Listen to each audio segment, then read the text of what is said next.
Hello students, स्वागत है आपके अपने चैनल द जीनियस इंस्टीट्यूट में। आज का जो हमारा टॉपिक है, जो हिंदी में रचनाएं आती हैं, उन रचनाओं के बारे में बताएंगे और एक ऐसी कहानी आपको बताएंगे जिसमें सारी रचनाएं, उस कवि की सारी रचनाएं उसमें आ जाएंगी। बात करते हैं आज जयशंकर प्रसाद की रचनाएं। तो जयशंकर प्रसाद की जब रचनाओं की बात करते हैं तो एक सबसे पहले शुरुआत करेंगे कौन कौन सी रचनाएं उन्होंने दिया और कौन कौन सी उपन्यास दिया, सारी चीजें इस कहानी के अंतर्गत आ जाएंगी। जैसे एक बार जयशंकर प्रसाद चंद्रगुप्त और स्कंदगुप्त दोनों ही इनकी रचनाएं हैं के साथ शिकार पर गए। तो उन्होंने वहां अजात शत्रु की पुत्री, तो अजात शत्रु भी इनकी एक रचना हो गई।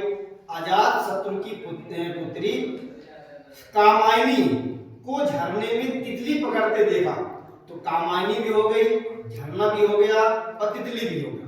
तितली पकड़ते देखा तो उनके मन में प्रेम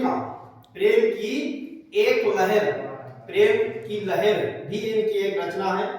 प्रेम की एक लहर उठी, वे उनके इंद्रजाल में फंस गए। इंद्रजाल भी इनकी एक रचना है। वे उसके इंद्रजाल में फंस गए और उन्होंने राजश्री थूकते हुए, राजश्री भी उनकी एक रचना है। राजश्री थूकते हुए कहा, बस एक घूंट की कामना है।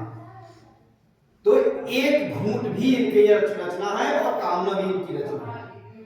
लेकिन महाराजा के कारण, महाराजा भी इनकी एक रचना है। महाराजा के कारण उनका प्यार इरावती भी एक इनकी रचना है। इरावती जैसा अधूरा रह गया और मानो आंसुओं की आंधी आ गई और उनका शरीर कंकाल जैसा हो गया। इसमें इनकी सारी रचनाएं आपकी आ गई हैं। बस 2 बार पढ़ोगे सारी कहानी भी याद हो जाएगी और उनकी रचनाएं भी याद हो जाएगी। इसके बाद कल का जो हमारा टॉपिक होगा मुंशी प्रेमचंद द्वारा लिखी जो रचनाएं उनकी